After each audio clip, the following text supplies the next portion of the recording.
So guys, ನೀವು ಕೂಡ ನಿಮ್ಮ ನಾರ್ಮಲ್ ಫೋಟೋನ ಈ ರೀತಿ ಅಮೇಜಿಂಗ್ ಆಗಿ ಎಡಿಟ್ ಮಾಡ್ಕೋಬಹುದು ತುಂಬಾನೇ ಈಸಿಯಾಗಿ. ನಿಮಗೆ ಎಡಿಟಿಂಗ್ ಬರಲ್ಲ ಅಂದ್ರೂ ಪರವಾಗಿಲ್ಲ, ನಾ ಹೇಳುವಂತ ಸ್ಟೆಪ್ಸ್ ನ ನೀವು ಫಾಲೋ ಮಾಡಿದ್ರೆ ನೀವು ಕೂಡ ನಿಮ್ಮ ಫೋಟೋನ ಈ ರೀತಿ ಅಮೇಜಿಂಗ್ ಆಗಿ ಎಡಿಟ್ ನ ಮಾಡ್ಕೋಬಹುದು. ಅದು ಹೇಗೆ ಎಡಿಟ್ ಮಾಡೋದಂತ ಸ್ಟೆಪ್ ಬೈ ಸ್ಟೆಪ್ ನ ಇವಾಗ ನಿಮ್ಗೆ ಹೇಳಿಕೊಡ್ತೇನೆ. ವಿಡಿಯೋನ ಸ್ಕಿಪ್ ಮಾಡದೆ ಪೂರ್ತಿ ನೋಡಿ. ಸೊ ಮೊದಲನೇದಾಗಿ ನಿಮ್ಮ ಫೋಟೋನ ಎಡಿಟ್ ಮಾಡೋಕೆ ನಿಮ್ಮ ಫೋಟೋದಲ್ಲಿ ಇರುವಂತ ಬ್ಯಾಕ್ ಗ್ರೌಂಡ್ ನ ರಿಮೂವ್ ಮಾಡ್ಕೊಳ್ಳಿ. ನಿಮ್ಮ ಫೋಟೋದಲ್ಲಿ ಇರುವಂತ ಬ್ಯಾಕ್ ಗ್ರೌಂಡ್ ನ ರಿಮೂವ್ ಮಾಡೋಕೆ ನೀವು ಈ ಒಂದು ಆಪ್ ನ ಯೂಸ್ ಮಾಡಬಹುದು. ಆ ಆಪ್ ಯಾವ್ದಪ್ಪ ಅಂದ್ರೆ ಫೋಟೋ ರೂಮ್ ಆಪ್ ಅಂತ. ಈ ಆಪ್ ಅಲ್ಲಿ ನೀವು ಒಂದೇ ಕ್ಲಿಕ್ ಅಲ್ಲಿ ನಿಮ್ಮ ಫೋಟೋದಲ್ಲಿ ಇರುವಂತ ಬ್ಯಾಕ್ ಗ್ರೌಂಡ್ ನ ರಿಮೂವ್ ಮಾಡಬಹುದು. ಫೋಟೋದಲ್ಲಿರುವಂತ ಬ್ಯಾಕ್ ಗ್ರೌಂಡ್ ನ ರಿಮೂವ್ ಮಾಡ್ಕೊಂಡಾದ್ಮೇಲೆ ಪಿಕ್ಸಾರ್ಟ್ ಆಪ್ ನಲ್ಲಿ ಓಪನ್ ಮಾಡ್ಕೊಳ್ಳಿ. ಪಿಕ್ಸಾರ್ಟ್ ಆಪ್ ನ ಓಪನ್ ಮಾಡ್ಕೊಂಡಾದ್ಮೇಲೆ ನಿಮ್ ಮುಂದೆ ಈ ರೀತಿ ಸಿಂಪಲ್ ಆಗಿ ಇಂಟರ್ಫೇಸ್ ಬರುತ್ತೆ.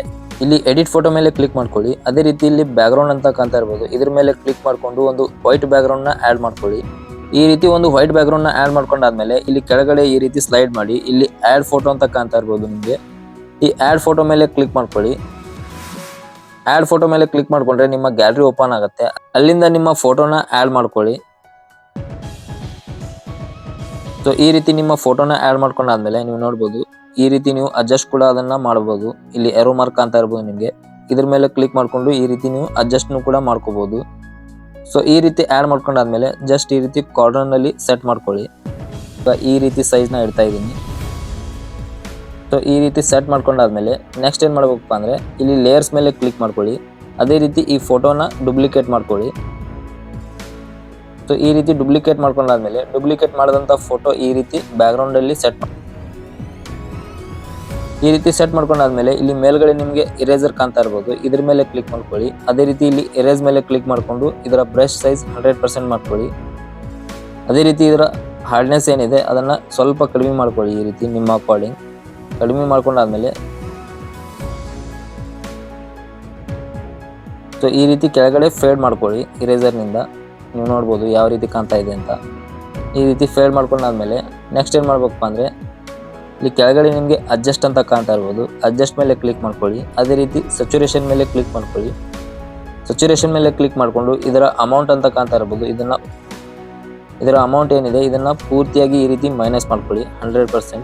ನೀವು ನೋಡ್ಬೋದು ಯಾವ ರೀತಿ ಬ್ಲ್ಯಾಕ್ ಅಂಡ್ ವೈಟ್ ಆಗಿದೆ ಅಂತ.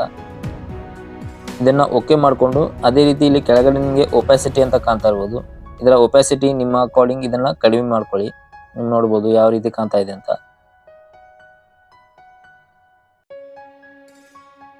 ಸೊ ಈ ರೀತಿ ಆಡ್ ಮಾಡ್ಕೊಂಡಾದ್ಮೇಲೆ ನೆಕ್ಸ್ಟ್ ಏನ್ ಮಾಡ್ಬೇಕಪ್ಪ ಅಂದ್ರೆ ಇಲ್ಲಿ ಮತ್ತೆ ಆಡ್ ಓವರ್ಲೇ ಮೇಲೆ ಕ್ಲಿಕ್ ಮಾಡ್ಕೊಂಡು ಒಂದು ಟ್ಯಾಂಪ್ಲೇಟ್ ನ ಆಡ್ ಮಾಡ್ಕೊಳ್ಳಿ.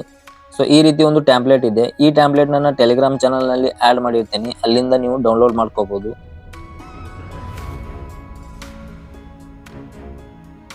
ಸೊ ಈ ರೀತಿ ಟ್ಯಾಂಪ್ಲೇಟ್ ಆಡ್ ಮಾಡ್ಕೊಂಡಾದ್ಮೇಲೆ ನೆಕ್ಸ್ಟ್ ಏನ್ ಮಾಡ್ಬೇಕಪ್ಪ ಅಂದ್ರೆ ಇಲ್ಲಿ ಕೆಳಗಡೆ ನಿಮಗೆ ಬ್ಲೆಂಡ್ ಅಂತ ಕಾಣ್ತಾ ಇರಬಹುದು, ಬ್ಲೆಂಡ್ ಮೇಲೆ ಕ್ಲಿಕ್ ಮಾಡ್ಕೊಂಡು ಇದನ್ನ ಮಲ್ಟಿಪ್ಲೈ ಮೇಲೆ ಕ್ಲಿಕ್ ಮಾಡ್ಕೊಳ್ಳಿ. ನೀವು ನೋಡ್ಬೋದು ಯಾವ ರೀತಿ ವೈಟ್ ಬ್ಯಾಕ್ ಗ್ರೌಂಡ್ ರಿಮೂವ್ ಆಗಿದೆ ಅಂತ.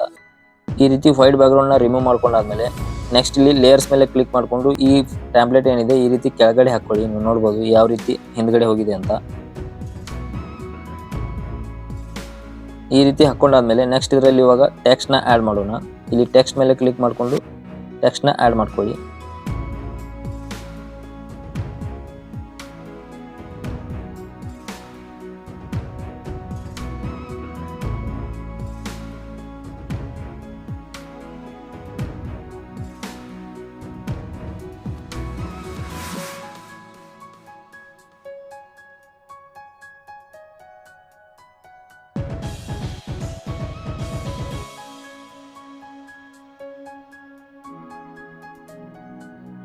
ಸೊ ಈ ರೀತಿ ಟೆಕ್ಸ್ಟ್ ನ ಆಡ್ ಮಾಡ್ಕೊಂಡಾದ್ಮೇಲೆ ನೆಕ್ಸ್ಟ್ ಏನ್ ಮಾಡ್ಬೇಕಪ್ಪ ಅಂದ್ರೆ ನಮ್ಮ ಮೇನ್ ಫೋಟೋ ಮೇಲೆ ಕ್ಲಿಕ್ ಮಾಡ್ಕೊಂಡು ಇದರಲ್ಲಿ ಇವಾಗ ಶಾಡೋ ಎಫೆಕ್ಟ್ ನ ಆಡ್ ಮಾಡೋಣ.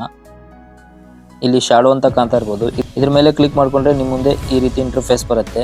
ಇಲ್ಲಿ ನಿಮಗೆ ಅಡ್ಜಸ್ಟ್ ಅಂತ ಕಾಣ್ತಾ ಇರ್ಬೋದು, ಶಾಡೋನ ಇಲ್ಲಿ ನೀವು ಅಡ್ಜಸ್ಟ್ ಕೂಡ ಮಾಡ್ಕೋಬಹುದು, ಬ್ಲರ್ ಹಾಗೆ ಒಪಾಸಿಟಿ.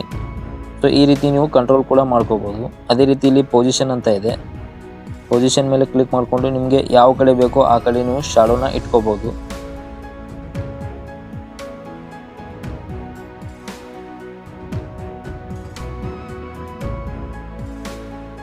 ಸೊ ಈ ರೀತಿ ಶಾಡೋನ ಹಾಕೊಂಡಾದ್ಮೇಲೆ ನೀವು ನೋಡ್ಬೋದು ಯಾವ ರೀತಿ ಕಾಣ್ತಾ ಇದೆ ಅಂತ.